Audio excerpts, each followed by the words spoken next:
Solar system और universe का जो बचा हुआ पार्ट था, जैसे अभी जो प्लैनेट्स हैं उनके बारे में जानना था हमें, तो उसको जल्दी से जल्दी कंप्लीट करते हैं। तो सबसे पहला प्लैनेट जो हमें जानना है ऑफ कोर्स वो है मरकरी। मरकरी के बारे में इंपॉर्टेंट बातें एक तो है कि इसका जो सन को अराउंड करने में जो लगता है समय वो है 88 डेज़ का। अर्थ डेज़ की बात हो रही है, यानी अर्थ के हिसाब से जो डेज़ होती हैं उसके हिसाब से। और ये अगर रोटेशन करता है तो रोटेशन करता है करीब 59 डेज़ के अराउंड। इसके अलावा इसको नियरेस्ट टू सन है, ये हम जानते ही हैं। यहाँ पर जो ग्रेविटी है वो नेग्लिजिबल है, यानी ग्रेविटी बहुत कम ही है। इसके कारण क्या होता है कि यहाँ पर से सारे गैसेस जो हैं वो प्लैनेट से बाहर निकल जाती हैं, और ये प्लैनेट जो है बेसिकली यहाँ पर एटमॉस्फेयर प्रेजेंट नहीं होता है। इसके कारण यहाँ पर जो टेम्परेचर है वो काफ़ी दिन के समय जो होता है बहुत हाई होता है, और नाइट के समय टेम्परेचर काफ़ी लो हो जाता है, जिसको इस फेनोमेनन को हम कहते हैं डायर्यूनल टेम्परेचर वेरिएशन।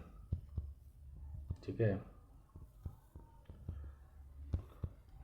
और यहाँ पर एक क्रेटर है, ये याद रखना है क्रेटर का नाम क्या है। तो क्रेटर का नाम है कैलोरिस, कैलोरिस बेसिन क्रेटर।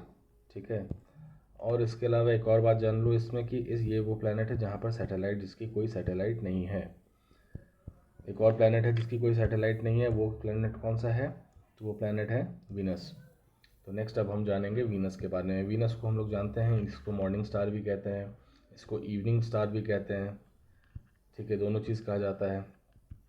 और ये जो प्लैनेट है ये हॉटेस्ट है। देखो मरकरी जो है वो सबसे करीब होकर सन के भी फिर भी हॉटेस्ट नहीं, चूँकि दिन और रात के टेम्परेचर में अंतर हो जाता है। पर वीनस हॉटेस्ट क्यों है? क्योंकि यहाँ पर CO2 का कंसनट्रेशन बहुत ज़्यादा है।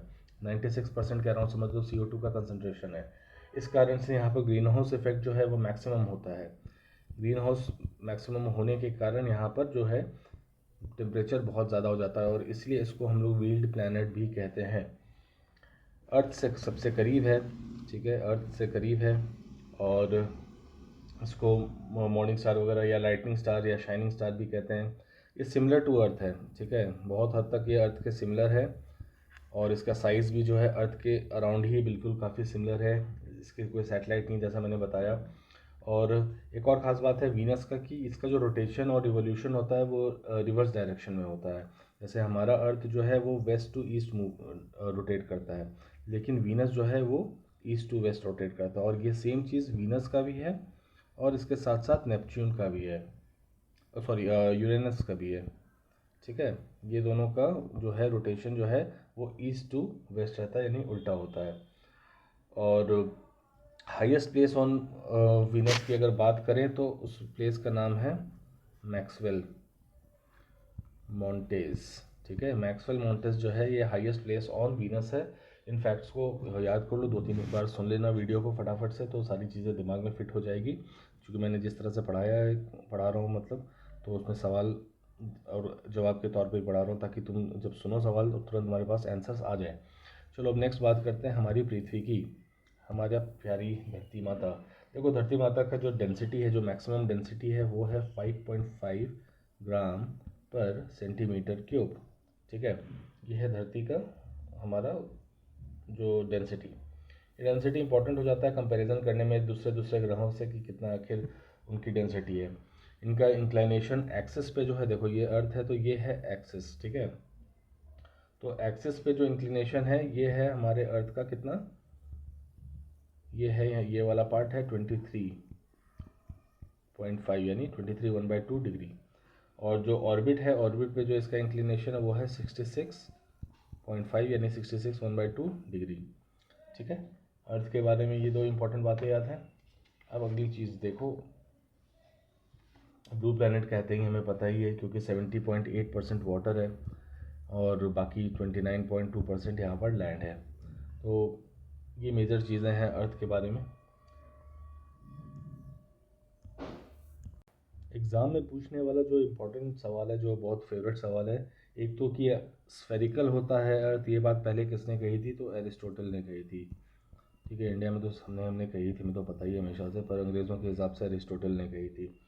दूसरा, अर्थ से सबसे करीब कौन सा स्टार है?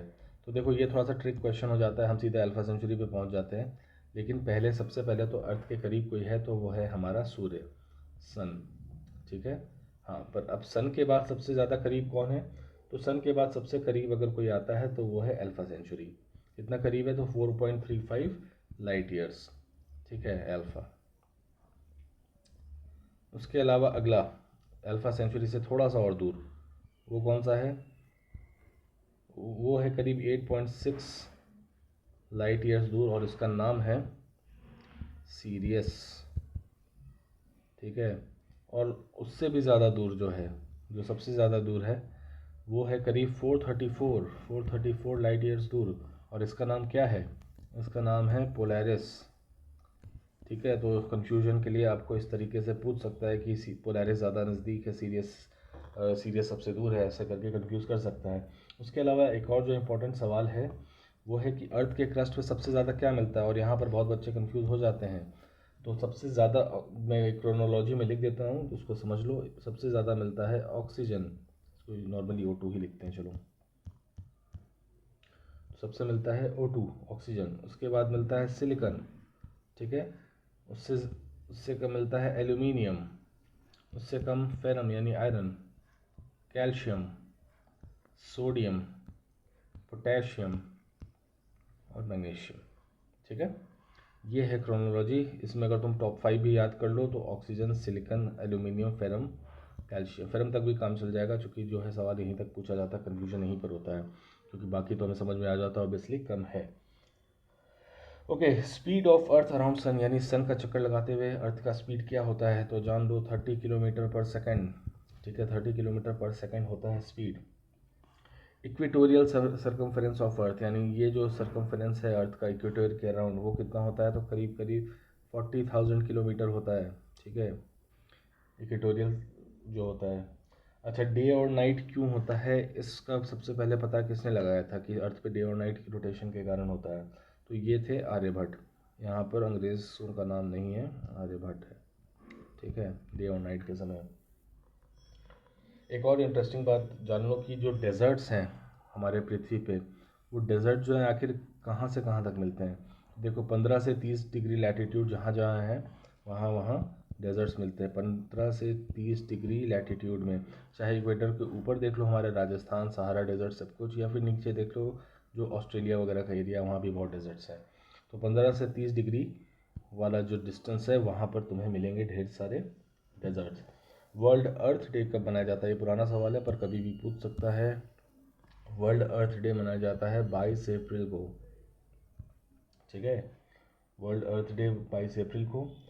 एक और चीज़ बताऊंगा मैं तुम्हें वीनस के बारे में, कि Venus is nearer than Mars, यानी वीनस, अर्थ और ये मार्स, ठीक है। तो वीनस जो है वो ज़्यादा करीब है और मार्स जो है वो बहुत दूर है एज़ कम्पेयर टू वीनस। तो कन्फ्यूजन के लिए दे सकता है कि इन दोनों में से करीब कौन है।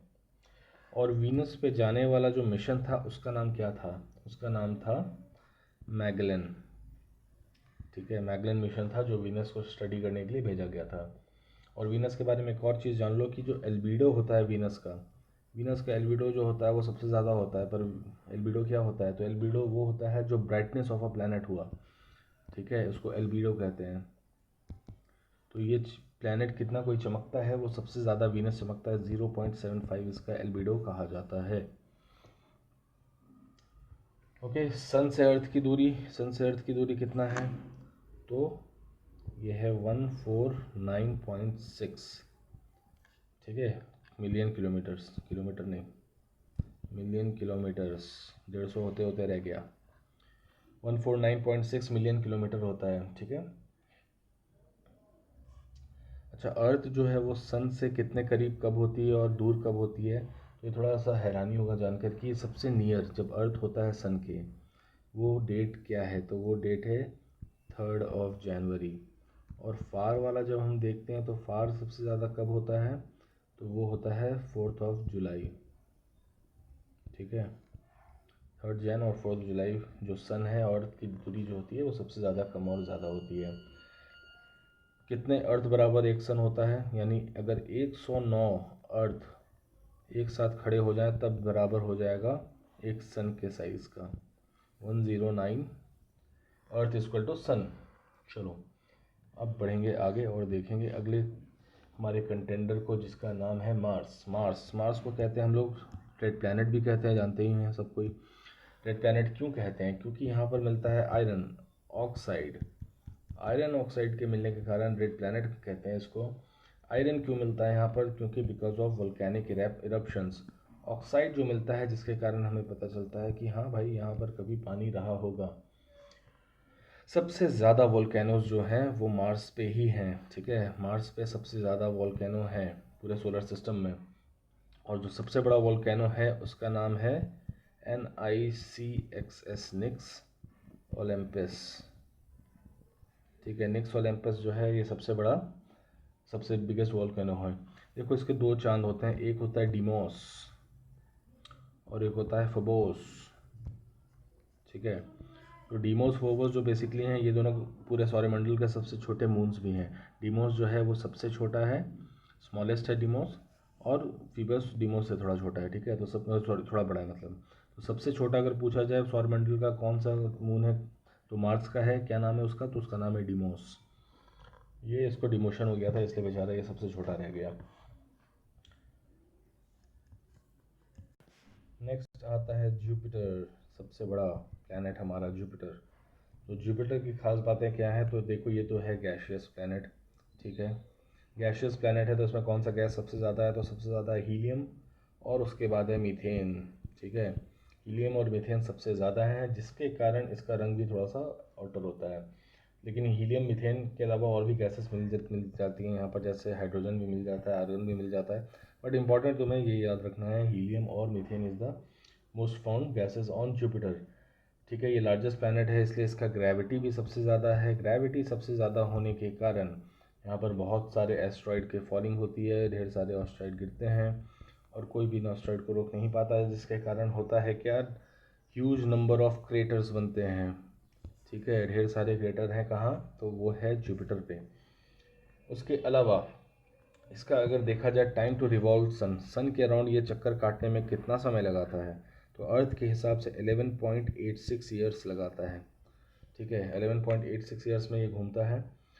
और जो जुपिटर है उसके मून्स हैं कुछ, ठीक है। तो मून्स जैसे कि एक मून है यूरोपा, ठीक है। यूरोपा पे कहा जाता है कि लाइफ है, हो सकता है, मतलब पॉसिबिलिटी है। और जो बाकी मून्स भी हैं जो इसके जुपिटर के, उसको डिस्कवर करने वाले शख्स कौन थे? गैलीलियो। गैलीलियो ने ढूंढा था moons of Jupiter. Next is rings of Jupiter. Jupiter के रिंग्स भी हैं, ये बहुत कम लोग जानते हैं, लेकिन Jupiter have rings as well, ठीक है।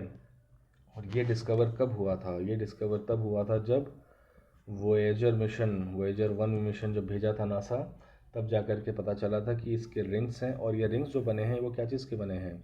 वो बने हैं सिलिकेट्स के, ठीक है। तो रिंग्स बने हैं सिलिकेट्स के, इसको पता लगाया था वोएजर 1 मिशन, आई थिंक 79 में अराउंड, ऐसे ही कुछ किसी साल में 1979 के अराउंड ये गया था वोएजर मिशन। इसके बाद हम बात करेंगे अब सैटर्न की। सैटर्न भी एक रिंग्स वाला ग्रह है, हमें पता है। सैटर्न की खासियत देखो, सैटर्न को कहते हैं मिनिमम डेंसिटी वाला प्लैनेट, क्योंकि यहाँ का जो डेंसिटी है वो पानी से भी कम है। पानी का डेंसिटी को हम लोग 1 मानते हैं, तो सैटर्न का जो डेंसिटी है, सैटर्न का डेंसिटी है बेसिकली 1 से भी कम, यानी इसीलिए इसको हम लोग कहते हैं फ्लोटिंग प्लैनेट, ठीक है। तैरता हुआ या ऐसे कुछ कहते हैं हिंदी में, ठीक है। फ्लोटिंग प्लैनेट कहते हैं या फिर लाइटेस्ट प्लैनेट भी कहते हैं, जाहिर सी बात है लाइटेस्ट प्लैनेट भी है ये फिर। और यहाँ पर सबसे ज़्यादा, और ऐसा क्यों है? तो इसके यहाँ पर जो गैस मौजूद है वो गैस है हीलियम। हीलियम हमें पता ही है कितना हल्का सा गैस होता है। और इस हीलियम गैस होने के अलावा हीलियम के रिंग्स भी प्रेजेंट है। ये जो रिंग्स हैं ये भी हीलियम के ही हैं। 7 नंबर है, मतलब सॉरी 7 रिंग्स है टोटल, ठीक है। थाला फॉर अ रीज़न, 7 रिंग्स है इसके। नेक्स्ट हमारा आता है यूरेनस। अच्छा, सैटर्न के बारे में एक दो बातें और जान लो। जैसे सैटर्न के लिए जो स्पेसक्राफ्ट गया था वो कौन सा था? किसी को याद है तो बताओ। ये था कैसीनी, ठीक है। देखो ये सारी इन्फॉर्मेशन जो मैं दे रहा हूँ ये घटना चक्र वगैरह से लेकर के बता रहा हूँ मैं तुम्हें, तो इसलिए तुम्हारा घटना चक्र का भी टॉपिक बहुत हद तक इस चैप्टर में कवर हो जाएगा, ठीक है। तो ये रहा सैटर्न। अब सैटर्न का मिशन था कैसिनी मिशन जो था वो किया था नासा। अब आता है यूरेनस। यूरेनस में क्या है, देखो यूरेनस भी है, इसको हम लोग ग्रीन प्लैनेट कहते हैं। ग्रीन प्लैनेट कहते हैं, क्यों कहते हैं, या फिर लाइट ब्लू भी कहते हैं। ग्रीन लाइट ब्लू टाइप का ये दिखता है। इसका ना अगर देखना इमेजेस ना, तो तुम जेम्स वेब का गूगल पे सर्च करना प्लैनेट्स पिक्चर्स, और इमेजेस में जाकर देखना। भी रिसेंट के पिक्चर्स जो शेयर किए हैं they are just mind blowing. मतलब जुपिटर आज तक हम लोग जैसे थोड़ा सा रेडिश और पीला पीला टाइप से देख रहे थे, अभी के जो पिक्चर्स आए हैं जेम्स वेब के वो बहुत ही क्लियर और बहुत ही शार्प हैं, जिसमें थोड़ा सा ग्रीनिश टाइप का भी दिख रहा है, ब्लूइश टाइप का भी दिख रहा है, of course because of the methane वगैरह के प्रेजेंस के कारण। और भी प्लैनेट यूरेनस वगैरह भी क्या मतलब अमेजिंग पिक्चर्स है, ज़रूर देखना उसको नेट पे जा करके। तो यूरेनस पे आते हैं। तो यूरेनस भी है लाइट ब्लू जब या ग्रीन है, ये कलर अगर क्यों होता है तो हम जानते हैं that is because of methane के कारण ये ग्रीनिश कलर आता है। इसका इंक्लिनेशन कितना होता है अपने एक्सिस पे, ये है अगर इसका एक्सिस, इस एक्सिस पे ये लेटा रहता है कुछ ऐसे, ये देखो 98 डिग्री। तो 98 डिग्री इस पे ये लेटा हुआ है यहाँ पर अपने एक्सिस पे, बेसिकली इतना ज़्यादा ये टिल्ट होकर के ये रिवॉल्व करता है, ठीक है। इसीलिए इसको हम लोग कहते हैं लाइंग प्लैनेट। झूठा प्लैनेट नहीं है ये, लेटा हुआ प्लैनेट वाला लाइंग प्लैनेट है, ठीक है। मीथेन है, हीलियम है, ये चीज़ें हैं यहाँ पर जो मैक्सिमम कंपोजिशन है इस प्लैनेट का। नेक्स्ट हम बात करेंगे नेपच्यून की, जो हमारा लास्ट प्लैनेट है। इमोशनल मत हो जाना, प्लूटो को लास्ट नहीं कहा तो प्लूटो नहीं रहा, क्योंकि Neptune it is the coldest planet. पहले प्लूटो को कहते थे बट अब नेपच्यून है, कोल्डेस्ट प्लैनेट है ये, सबसे आउटर मोस्ट प्लैनेट भी है ये, और इस वजह से इसका जो रिवॉल्यूशन टाइम है वो भी सबसे ज़्यादा होता है। यहाँ भी मीथेन की बहुत भारी मात्रा में उपलब्धि मिलती है, मीथेन बहुत ज़्यादा मिलता है, तो इसके कारण कलर क्या होगा इसका, बताओ। बिल्कुल सही, लाइट ग्रीन। और इसके it is surrounded by methane gas rings, you know, even Neptune is surrounded by gas rings. किसके गैस रिंग, मीथेन के गैस रिंग्स। एंड जो गैस रिंग्स हैं दे आर ऑफ सब ज़ीरो टेम्परेचर, ठीक है। तो अगर मीथेन के नेपच्यून के गैस रिंग के बारे में पूछ ले तो ये याद रखना कि सब ज़ीरो टेम्परेचर है, इसकी वजह से ऐसा है। थोड़ी सी बात प्लूटो के भी कर लेते हैं, वरना प्लूटो बुरा मान जाएगा। लेकिन प्लूटो को हम लोग बस यही जानेंगे कि आखिर प्लूटो को क्यों बाहर निकाल दिया गया प्लैनेट्स की लिस्ट से। तो देखो एक चीज़ याद रखना, जो क्राइटेरिया होता है प्लैनेट्स को क्वालिफाई करने का एज प्लैनेट्स, उसका नाम हम लोगों ने रखा है एक शॉर्ट फॉर्म MIRORS, मिरर्स, ठीक है। अब मिरर्स का फुल फॉर्म क्या है, तो मिरर्स में M जो है मास कांस्टेंट रहना चाहिए, I इंक्लिनेशन रहना चाहिए प्रॉपर, ठीक है। R रिवॉल्यूशन टाइम इसका एक्यूरेट रहना चाहिए, चेंज नहीं होना चाहिए। और जब रिवॉल्व करे तो ऑर्बिट भी चेंज नहीं होना चाहिए, खुद पे रोटेशन भी इसका सही होना चाहिए, ठीक है। और इसका जो शेप है वो स्फेरिकल होना चाहिए। तो ये सारी क्राइटेरियाज थी प्लैनेट्स को डिस्क्राइब करने के, जो कि सारे प्लैनेट्स करते थे। लेकिन इकलौता जो था हमारा लास्ट में बिल्कुल था वो प्लूटो, जो कि आता था क्यूपर बेल्ट में, यू नो, ये एक बेल्ट है क्यूपर बेल्ट, जहाँ पर कई सारे फ्रोज़न डस्ट स्टोन्स इस तरह के पार्टिकल्स रहते हैं। यहाँ पर कॉमेट्स वगैरह भी बहुत पाए जाते हैं इस एरिया में। तो क्यूपर बेल्ट में रहने के कारण थोड़ा से इसके नेचर्स में डिफरेंस आने लगा था। तो इसको हमने कहा कि भाई देखो तुम बिगड़ रहे हो, तुम एक काम करो, तुम राम का नाम लिया करो। लेकिन जब हमने इसको कहा कि राम का नाम लो, बात इस तक पहुंची, वो राम को इससे समझ में आया रोम, तो बेचारा रोम का नाम लेने लगा, लेकिन कोई फ़ायदा तो हुआ नहीं, चूँकि राम का नाम लेने से ही फ़ायदा होना था। तो इस चक्कर में क्या हो जाता है, तो इसका R फॉर रिवॉल्यूशन, ठीक है, जो सन के अराउंड रिवॉल्यूशन का टाइम वो इसका बिगड़ जाता है, ठीक है। O फॉर ऑर्बिट भी इसका बिगड़ जाता है, और M फॉर मास भी इसका बिगड़ जाता है। यानी रिवॉल्यूशन, ऑर्बिट और मास, ये तीनों चीज़ इसके गड़बड़ हो गए। इस वजह से इसको हमने कहा कि भाई तुम अब से नहीं रहोगे एक प्लैनेट, तुम्हें बना दिया गया ड्वार्फ प्लैनेट। देखो पहले तो बेचारे को बना दिया गया था एस्टीरियॉइड, एस्टीरॉइड सीधा बना दोगे तो कितना गलत बात है बताओ। इंक्लिनेशन ठीक है मेरा, बाकी चीज़ें ठीक है, कुछ ही चीज़ में प्रॉब्लम है ना, तो इसलिए हमने इसको बना दिया। ठीक है चलो डॉर्फ प्लैनेट कहेंगे तुम्हें। तो ये हो गए हमारे प्लैनेट्स। थोड़ी सी बात अपने मून के बारे में भी कर लेते हैं, हमारे प्यारे चंदा मामा के बारे में। देखो चंदा मामा का जो डायमीटर है अर्थ से कितना है, अर्थ से डायमीटर अगर देखो चंदा मामा का तो दैट इज़ 1/4 ऑफ अर्थ। ठीक है 1/4 ऑफ अर्थ। और अर्थ से दूरी कितनी है, तो 3,84,000 किलोमीटर। ठीक है 3,84,000 किलोमीटर की दूरी पे है। और ये करीब इसका जो रिवोल्यूशन है अर्थ का वो कितना होता है, 27 दिन में ये अर्थ का चक्कर काट लेता है। अब देखो मून के बारे में एक दो इम्पोर्टेंट फैक्ट जो मेरे को मिले हैं फ्रॉम द घटना चक्र, तो वो मैं आपके साथ शेयर कर रहा हूँ। ठीक है अच्छा प्लूटो के बारे में एक बात पहले बता देता हूँ। प्लूटो के 2 मून्स हैं, एक का नाम है निक्स और दूसरे का नाम है हाइड्रा। ठीक है ये 2 बातें याद रखना प्लूटो के बारे में। चलो अब बैक टू मून। मून पे क्या है भाई, तो मून पे देखो मून लैंडिंग सबसे पहले कब हुई थी, तो 1969 में हुई थी, अपोलो मिशन था। उसके अलावा मून पे एक सी ऑफ ट्रैंक्विलिटी पाया जाता है।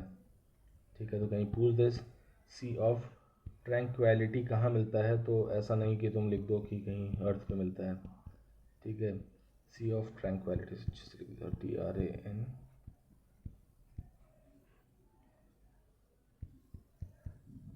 ठीक है ये सी ऑफ ट्रैंक्विलिटी कहाँ मिलता है, तो वो मून पे है, एक पर्टिकुलर क्रेटर एरिया है जिसको हम लोग ऐसा कहते हैं, कोई पानी का नहीं है बट नाम ऐसा दिया गया है।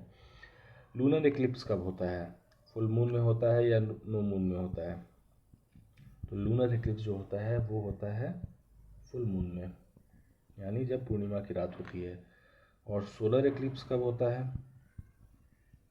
सोलर इक्लिप्स फुल मून या न्यू मून, तो ये होता है न्यू मून में यानी अमावस्या के समय। ठीक है एक और चीज़ होता है ब्लू मून। अब ब्लू मून क्या होता है, तो देखो ब्लू मून जो होता है दैट इज़ जब एक ही कैलेंडर महीने में 2 बार पूर्णिमा आ जाए। ठीक है ट्वाइस फुल मून एक ही कैलेंडर मंथ में, तब उसको कहते हैं ब्लू मून। यानी अगर मान लो जुलाई के महीने में 31 दिन के अंदर ही 2 बार तुम्हारी पूर्णिमा आ जाए तो उसको कहते हैं ब्लू मून। ठीक है तो ये इम्पोर्टेंट बातें थी हमारे प्लैनेट्स और हमारे मून के बारे में। सैटर्न का एक मून है टाइटन, याद रखना, जिस पे भी लाइफ की ढूंढने की प्रक्रिया चलती है। तो ये इम्पोर्टेंट चीज़ें हैं, याद रखना क्या है। और अगले वीडियो में मिलते हैं, बाय बाय।